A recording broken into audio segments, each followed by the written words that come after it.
চট করে ঢুকে যাওয়ার ফলে বাংলাদেশে গৃহযুদ্ধ শুরু হয়ে যেতে পারে। এই যে শেখ হাসিনার যে অস্থিরতা, হুটহাট করে অনেক কিছু করার তার যে ক্ষমতা, ইচ্ছা, অভ্যাস, সে কথা বলেছেন সেটা যে তিনি করবেন না এই কথা কিন্তু বলা যায় না। এবং তার মধ্যে অদ্ভুত অদ্ভুত সব প্ল্যান এবং পরিকল্পনা কাজ করে। যেমন তিনি 1981 সনে যেভাবে ফিরে এসেছেন, তারপর তার জীবনে অনেকগুলো উত্থান পতন ঘটেছে। প্রায় সব ক্ষেত্রে তিনি প্রচন্ড সাহস নিয়ে এগিয়ে গিয়েছেন। তার উপর 21 আগস্টের গ্রেনেড হামলা হয়েছে। এত গ্রেনেড হামলার মধ্যেও তিনি পায়ে হেঁটে ক্যান্টনমেন্টে ঢোকার চেষ্টা করেছেন ওই সময়টিতে, আহতদেরকে দেখার জন্য। তাকে ঢুকতে দেওয়া হয়নি। তিনি ওই অসুস্থ অবস্থা নিয়েই তিনি পার্লামেন্টে গিয়েছেন বক্তব্য দেওয়ার জন্য। তো তার একটা স্পিরিট আছে, এটা অস্বীকার করার উপায় নেই। এবং আমাকে নিয়ে বাঙালির যে স্বপ্ন, সেই স্বপ্নের বহর দেখে শেখ হাসিনা নিঃসন্দেহে আগামীতে আরো নতুন কৌশলে, সেটা টেলিফোনের যে সংলাপ হোক বা অন্য যে কোনো কৌশল হোক, এটি তিনি করবেন। ভারতের সঙ্গে গত 1 মাস ধরে আমাদের প্রায় যুদ্ধাবস্থা চলছে এবং সাম্প্রতিক সময়ে যে অপ্রীতিকর ঘটনাগুলো ঘটছে সীমান্তে এবং সীমান্তের উপরে কিংবা এপারে, এটি আমাদের জীবদ্দশায় কখনো দেখিনি কিংবা সমসাময়িক গত 100 বছর ইতিহাসে কখনো শুনিনি। ভারতের প্রথম একেবারে টপ যিনি রয়েছেন প্রধানমন্ত্রী নরেন্দ্র মোদী, তিনি থেকে শুরু করে আগরতলা সীমান্তের একজন সাধারণ নাগরিক, সবাই মিলে বাংলাদেশের বিরুদ্ধে উঠে পড়ে লেগেছে।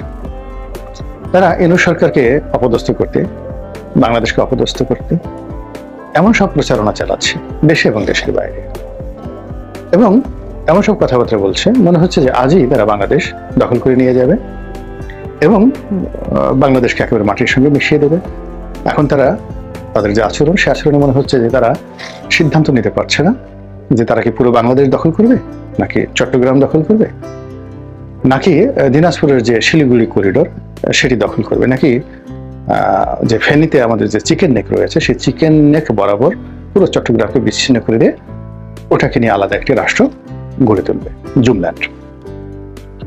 সেই অনুযায়ী তাদের সামরিক বাহিনীর বর্তমান এবং সাবেক কর্তারা কথা বলছেন, আমলারা কথা বলছেন, তারপর রাজনীতিবিদরা কথা বলছেন, সাধারণ জনগণ কথা বলছেন, আর মিডিয়াগুলো একেবারে পাগলা প্রাণীর মতো, যেন তারা পাগল হয়ে গেছে, সেই পাগলা প্রাণীর মতো তারা আচরণ করছে। তো এর প্রেক্ষিতে বাংলাদেশ তারা যেভাবে আশা করেছে যে ভয় পাবে, তারপর আত্মসমর্পণ করবে, কিন্তু বাংলাদেশের পক্ষ থেকে আসলে ওরকম এখনো পর্যন্ত দেখা যায়নি। পর্দার আড়ালে কি হয়েছে সেটা বলতে পারবো না, কিন্তু বাস্তবে দেখেছি যে ডক্টর মোহাম্মদ ইউনূস তিনি ধীর থেকেছেন, স্থির থেকেছেন, কথা খুব কম বলেছেন এবং যতটুকু কথা বলেছেন তিনি খুব পরিশীলিত ভাষায় বলার চেষ্টা করেছেন যে আমরা ভারতের সঙ্গে বন্ধুত্ব চাই, বাট সমতার ভিত্তিতে। আর তার যারা মাউথ মানে মুখ হিসেবে পরিচিত বা মাউথ পিস হিসেবে যারা পরিচিত, উপদেষ্টা আমলা থেকে শুরু করে অন্য যারা আছেন, তারা খুব কঠোর ভাষায় বলেছেন। একজন উপদেষ্টারা বলেছেন যে একেবারে এই যে প্রচারণা যখন শুরু হবে, এটা তো গোয়েন্দা লেভেলে 1 মাসেরও আগে, এই যে যুদ্ধটা, বাক যুদ্ধটা যে শুরু হয়েছে তারও আগে একজন উপদেষ্টা তিনি স্ট্যাটাস দিয়ে বলে ফেললেন যে যুদ্ধটা যখন অনিবার্য তখন যুদ্ধ করতে হবে। তখন আমরা তার সেইটা দেখে মনে করেছিলাম যে তিনি আওয়ামী লীগের বিরুদ্ধে স্ট্যাটাস দিয়েছেন, বা প্রতি বিপ্লব যারা বাংলাদেশের মধ্যে ঘটাতে চাচ্ছে, সরকারকে যারা বিব্রত করতে চাচ্ছে, তিনি হয়তো তাদের বিরুদ্ধে বলেছেন। কিন্তু ঘটনা পরিক্রমায় এখন মনে হলো যে তিনি আগে থেকে জানতেন যে ভারত এরকম একটা পরিবেশ পরিস্থিতি সৃষ্টি করবে এবং তার জন্য একটা যুদ্ধ অবস্থা তৈরি করতে হবে। তো ভারতের পক্ষ থেকে যা কিছুই করা হয়েছে ওটা ভারতের জন্য বুমেরাং হয়েছে, ভারতের মধ্যে এবং ভারত বাংলাদেশ সম্পর্কের ক্ষেত্রে এবং একই সঙ্গে বহির্বিশ্বে। বিশেষ করে বাংলাদেশ হাইকমিশন কলকাতা এবং আগরতলাতে ভারতের উগ্র হিন্দুরা যে আক্রমণ চালিয়েছে, এটা দেশ বিদেশে ভীষণভাবে নিন্দিত হয়েছে। দ্বিতীয়ত বাংলাদেশে তারা যেভাবে ভিসা বন্ধ করে দিয়েছে, তার কাউন্টারে বাংলাদেশও ভারতের যে কলকাতা থেকে যারা আসবে বাংলাদেশে সেখানে ভিসা সীমিত করে দিয়েছে। এটা ভারত কখনোই স্বপ্নেও কল্পনা করেনি বাংলাদেশ এরকম একটা ভূমিকা নিতে পারে। এরপর যেটি হয়েছে সেটি হলো তারা একেবারে এত ছোট মন মানসিকতার এবং এত অল্প চিন্তার। ভারতের বড় বড় রাজনীতিবিদ, বড় বড় সাংবাদিক, তারা যখন মুখ ঝুলিয়ে ঝুলিয়ে বলে যে আমরা তোমাদেরকে পেঁয়াজ দেবো না, আরে বাবা, পেঁয়াজকে আমরা মাগনা আনি কিনা? তোমরা যদি বরং এটা একটা পচনশীল দ্রব্য, খুব দ্রুত বাংলাদেশে আসে, 6-7 দিনের মধ্যে চলে আসে একেবারে ক্ষেত থেকে। এই 6-7 দিনের মধ্যে যদি বাংলাদেশ না হয় তাদের অন্য দেশে এক্সপোর্ট করতে হয়, তাহলে তাদেরকে রেফ্রিজারেশনে যেতে হবে, রিফার কন্টেনারে করে বা জাহাজে করে তাকে এই পেঁয়াজ রপ্তানি করতে হবে। আমরা যেমন ফল ফলাদি মিশর থেকে আনি, তো রেফ্রিজারেটরে করে আনি, তো একটা কন্টেনারের ভাড়া যদি $800 হয়, $800 হয় ধরুন, বা 1 লাখ টাকা হয়, তো ওটিকে যখন আমরা রিফার কন্টেনারে আনি তখন সেটা ভাড়া হয়ে যায় 6 লাখ টাকা। মানে মিনিমাম নর্মালের চেয়ে 6-7 গুণ বেশি ভাড়া দিতে হয়। ফলে পণ্যমূল্য আপনি দেখেন যে দক্ষিণ আফ্রিকা থেকে যে কমলাগুলো আসছে, এগুলো 250 টাকা থেকে 300 টাকা করে পার কেজি আপনাকে কিনতে হচ্ছে। কিন্তু এটা যদি আপনি দক্ষিণ আফ্রিকা থেকে কিনেন, আপনি দেখবেন যে হাইয়েস্ট 20 থেকে 25 টাকা করে পার কিলো সেখানে বিক্রি হচ্ছে। মিশরেও তো আমরা রিফার কন্টেনার করে আনতেছি। আবার আমরা আদা, রসুন, পেঁয়াজ আমরা যদি চীন থেকে আনি, আমাদেরকে রিফার কন্টেনারে করে আনতে হয়। এর কারণ হলো এখানে খরচ একটু বেড়ে যায়। তো ভারতের ক্ষেত্রেও যেটা হচ্ছে সেটা হলো এখানে মানে ডবল, অর্থাৎ তাদের যদি ইংল্যান্ডে এই পণ্য এক্সপোর্ট করতে হয়, কিন্তু ইংল্যান্ডে তো তারা পারবে না, কারণ ইংল্যান্ডে সেখানে তারা চীন থেকে নিচ্ছে। তো চীনও রিফার কন্টেনার করে পাঠাচ্ছে, ভারতে রিফার কন্টেনার করে পাঠাচ্ছে, তারপরে আমেরিকাও চীন থেকে আনছে রিফার কন্টেনারে, ভারতের রিফার কন্টেনারে। তো ভারতের যে পেঁয়াজ, আদা, রসুন এগুলোর যে মান এবং এখানের যে উৎপাদন ব্যয় এবং ভাড়া, তার সঙ্গে চীনের ভাড়া অ্যাটলিস্ট 25% কম। ফলে ইউরোপের মার্কেট তারা ধরতে পারবে না। তাদেরকে ইউরোপের মার্কেট যদি ধরতে হয়, তাহলে ওই চীনের সঙ্গে প্রতিযোগিতা করতে হবে। আর যদি উইদাউট রিফার নর্মাল ভাবে তারা এক্সপোর্ট করে আদা, রসুন, পেঁয়াজ, কাঁচামরিচ, তাহলে তারা এই প্রতিবেশী রাষ্ট্র, সীমান্তবর্তী রাষ্ট্র, যেখানে 3 থেকে 4 দিনের মধ্যে তারা মাল পৌঁছে দিতে পারে। তো এই ভারতীয় পেঁয়াজ যদি আমরা আমদানি না করি, তাহলে তারা এই মাল খেতে হবে অথবা ফেলে দিতে হবে, অথবা তাদেরকে রিফার কন্টেনার করে অ্যাটলিস্ট বর্তমানে তারা যে মূল্যে বিক্রি করছে তার চেয়ে 25% to 50% অর্ধেক মূল্যে বিক্রি করে রিফার কন্টেনার করে ইউরোপে বিক্রি করতে হবে, এবং তাও শিওর না। এর কারণ হলো যে চায়নাতে ইউরোপের মানুষ কাজকর্ম অত ঝামেলা যেতে চায় না। আমরা যেমন দেশি পেঁয়াজ চাই, ছোট ছোট গুটি গুটি পেঁয়াজ চাই, কিন্তু ইউরোপে সে চিন্তা করে যে একটা পেঁয়াজে যদি আধা কেজি হয়ে যায়, তো ওই একটা পেঁয়াজ দিয়েই সে দেখা গেল সব কাজ করে ফেলো, এই সময় তাদের নেই। তো আমরা যে ধরনের পেঁয়াজ উৎপন্ন করার ক্ষমতা ভারতের নেই। ভারতের পেঁয়াজ আমাদের দেশের মতোই, দেশি পেঁয়াজ একটু বড় হয় ক্ষেত্র বিশেষে, এটা 60 to 70% হায়ার।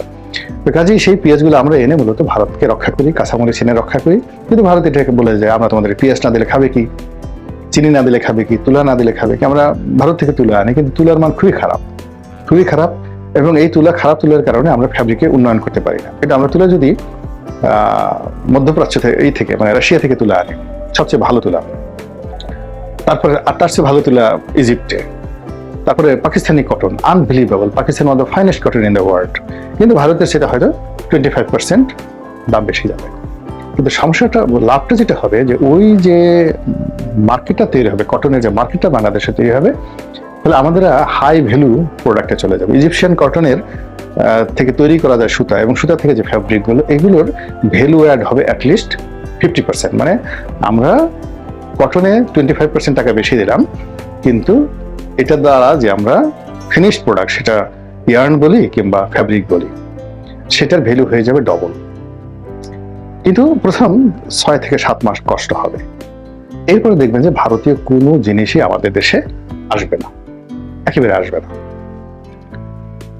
ভারত আজীবনের জন্য কিন্তু বিপদে পড়ে যাবে, এবং এটা শুরু হয়েছে। এখন আমরা পাকিস্তান থেকে আনছি, চীন থেকে আনার জন্য এই যে ভারতের প্রবলেমটাই, আমাদের ব্যবসায়ীরা দাম বেড়ে যাবে, কিন্তু ওই সমস্ত জায়গা থেকে আলটিমেটলি আমদানি শুরু হয়ে গেছে, এবং পাকিস্তানের সাথে সরাসরি বিমান যোগাযোগ, সরাসরি জাহাজ যোগাযোগ, এটা ভারতের মাথা খারাপ করে দিয়েছে, একেবারে মাথা খারাপ করে দিয়েছে। এর কারণ হলো এই জাতিটা এমন একটা ব্যাপার, তারা যে চাণক্য নীতিতে চলে।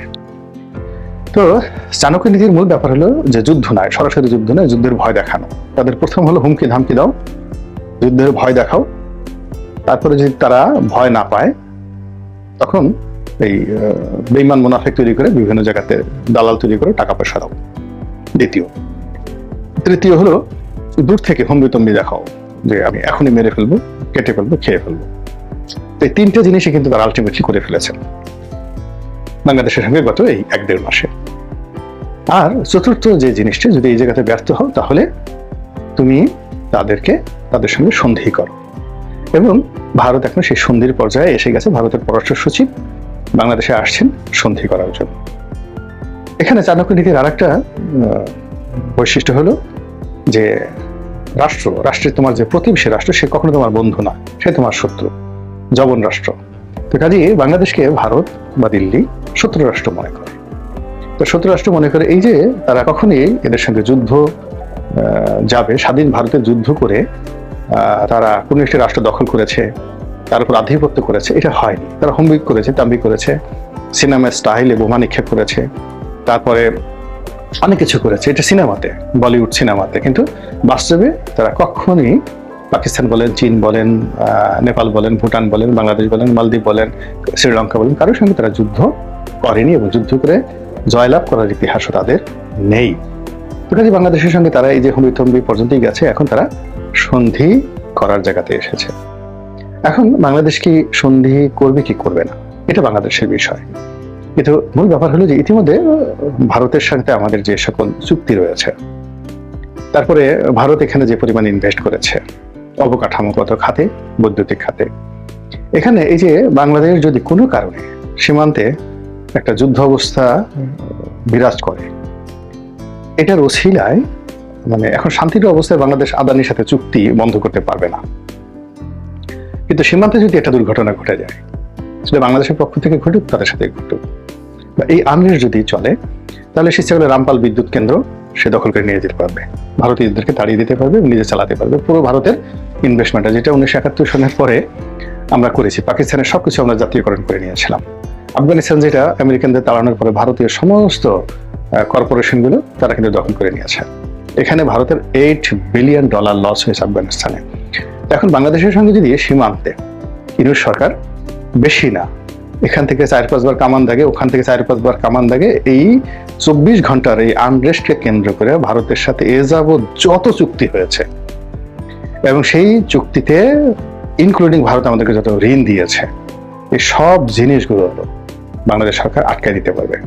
এবং এই যুদ্ধের কারণে সে কোনো আন্তর্জাতিক আদালতে যেতে পারবে না। এবং যদি আন্তর্জাতিক আদালতে যায়, তখন বাংলাদেশ বলতে পারবে যে তোমরা এই যে যুদ্ধ করেছো, এই যুদ্ধের ফলে আমাদের এত বিলিয়ন ডলার। তারা যদি $1 বিলিয়ন কথা বলে, বাংলাদেশ বলবে যে আমাদের ক্ষতি হয়েছে $20 বিলিয়ন। এই বার্গেনিং এর পর্যায়ে বাংলাদেশ পৌঁছে গেছে এই সময়ের মধ্যে, যেটা ভারত বুঝতে পেরেছে। চাণক্যের দেশ তো, ভারত বুঝতে পেরেছে। আর বুঝতে পারার কারণেই এখন বাংলাদেশের সাথে সমঝোতা করার জন্য তারা উঠে পড়ে নেমেছে। এবং এই জাতিটি তাদের প্রয়োজনের জন্য করতে পারে না এমন কোনো কর্ম নেই। আপনার অবাক হয়ে যাবেন যে ভারতের ভূভাবকদের বা সুলতানদের যেমন হ্যারেম ছিল, বা হিন্দু বড় বড় রাজা বাদশাদের যে রাজপ্রাসাদ ছিল, সেখানে দেশীয় অনেক ছোট ছোট জমিদার, দেশীয় রাজা, জেনারেল তাদের কন্যাদেরকে সেখানে দিয়ে আসতো রাজার মনোরঞ্জনের জন্য। নিজের কন্যা সেখানে পতিতা হিসেবে কাজ করত, বিনিময়ে সে তার জায়গির রক্ষা করত, রাজ উপাধি লাভ করত, আর সব জায়গায় সে গর্ব করে বলে বেড়াতো যে আমার কন্যা সেই রাজার অঙ্কশায়িনী। এইটা একদিন দুদিনের নয়, শত শত হাজার হাজার বছরের ভারতের ইতিহাসে সেটা রয়েছে। তো বোঝার চেষ্টা করে, নিজের কন্যাকে অন্যের অঙ্কশায়িনী করে দেয়, এই যে অভ্যাসটা যাদের রক্তের মধ্যে আছে, তাদের কারো পা ধরতে খুব বেশি সময় লাগে না। তো কাজে ডক্টর মোহাম্মদ ইউনূসের পা ধরতে তাদের খুব বেশি সময় লাগবে না। যদি পা ধরে কান্নাকাটি করে, এমনকি নরেন্দ্র মোদী চলে আসে, এবং নরেন্দ্র মোদীর ইতিহাস আছে, সে যেভাবে মৌর্য সরকার গঠন করার পরে তিনি একেবারে বেহায়ের মতো যেভাবে চলে এলেন মালদ্বীপে, এবং তাকে অপমান করার জন্য মৌর্য চলে গেলেন চীনে।